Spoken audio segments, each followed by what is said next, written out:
दोस्तों नमस्कार।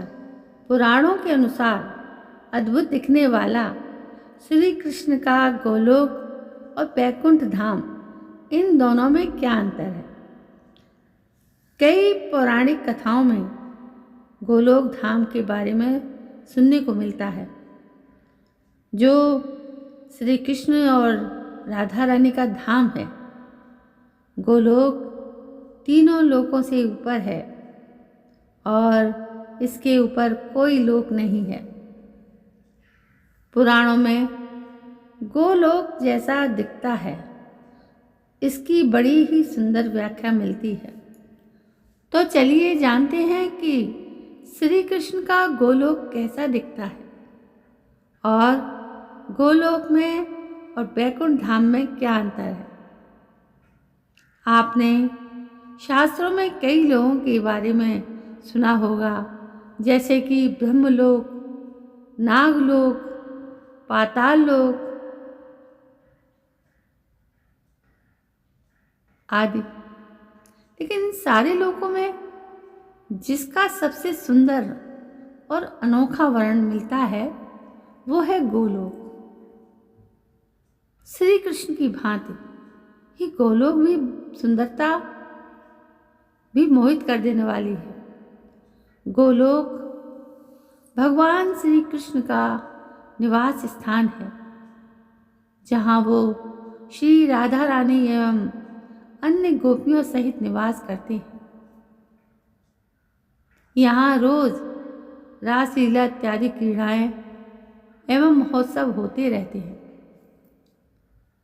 इस लोक में भगवान कृष्ण तक पहुँचना ही हर आत्मा का परम लक्ष्य माना जाता है।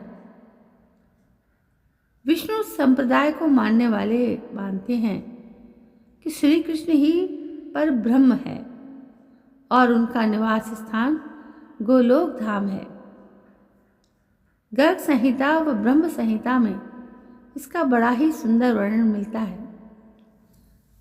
गर्ग संहिता के अनुसार गोलोक धाम को वृंदावन, साकेत परम स्थान, सनातन आकाश, परमलोक या बैकुंठ भी कहा जाता है।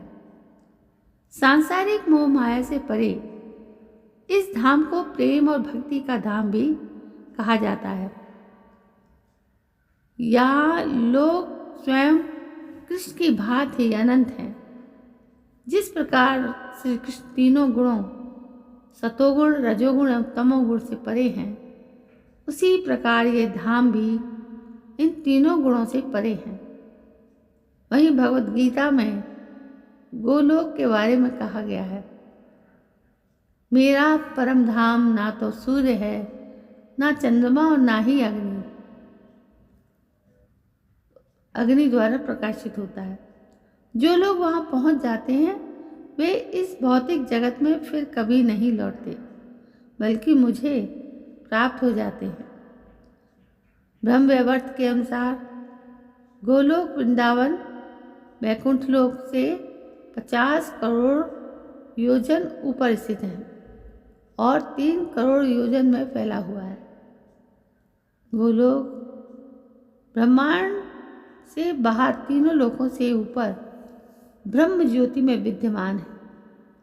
गोलोक के वाम भाग में शिवलोक है, जहाँ परमात्मा अपने शिव स्वरूप में विद्यमान है।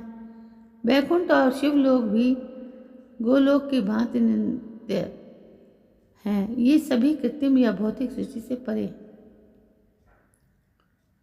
सभी बैकुंठ लोक कमल की पंखुड़ियों के समान है और उस कमल का प्रमुख भाग ही गोलोक है। यह सभी बैकुंठ का केंद्र है। लोगों को 3 अलग अलग भागों में विभाजित किया गया है, गोकुल, मथुरा और द्वारिका। गोलोक में निवास करने वाले गोपियाँ सूर्य की भांति वाले वहाँ द्वार द्वार पर विभिन्न प्रकार की गायों का दर्शन होता है। वे गायें विभिन्न प्रकार के दिव्य आभूषणों से सज्ज हैं और सफ़ेद पर्वत के समान प्रतीत होती हैं। सभी की पूंछ का रंग पीला है। वहाँ गायों की रक्षा करने वाले ग्वाले ये चरवाहे भी वहाँ हैं जिनके हाथों में वैद की छड़ी है। गोलोक पर 1000 दल वाला भव्य व दिव्य कमल सुशोभित है। ऐसा लगता है मानो वो कोई दिव्य ज्योतिर्पुंज हो। गोलोक में स्थित गोवर्धन पर्वत गोलोक की शोभा बढ़ाता है। वहाँ नदी के किनारों पर बने अनेक महल उस स्थान की शोभा बढ़ा रहे हैं और उस नदी में उतरने के लिए सीढ़ियाँ मोतियों से बनी हैं। बैकुंठ का शाब्दिक अर्थ होता है जहाँ कुंठा ना हो। बैकुंठ पहुँचने के लिए 7 दिव्य द्वारों को पार करना पड़ता है। ग्रंथों में बैकुंठ धाम को बैकुंठ सागर भी कहा जाता है। बैकुंठ धाम समुद्र तल में स्थित है। बैकुंठ समुद्र की जिस गहराई में बसा है उस भाग को क्षीर सागर के नाम से जाना जाता है। गोलोक में जहाँ श्री कृष्ण और राधा रानी रहते हैं वहीं भगवान विष्णु माँ लक्ष्मी के साथ बैकुंठ में विराजते हैं। तो दोस्तों, कितना शानदार, कितना शालीन गोलोक और बैकुंठ धाम दोनों ही होंगे। हमें और आपको कहाँ मिलेंगे दर्शन इसके। सौभाग्यशाली होते होंगे वो लोग जो इन धामों का यात्रा करते होंगे। उनकी आत्मा वहाँ पहुँचकर अपने आप को धन्य मानती होंगी। दोस्तों, क्या हम में से कोई मृत्यु उपरांत बैकुंठ धाम जा सकता है?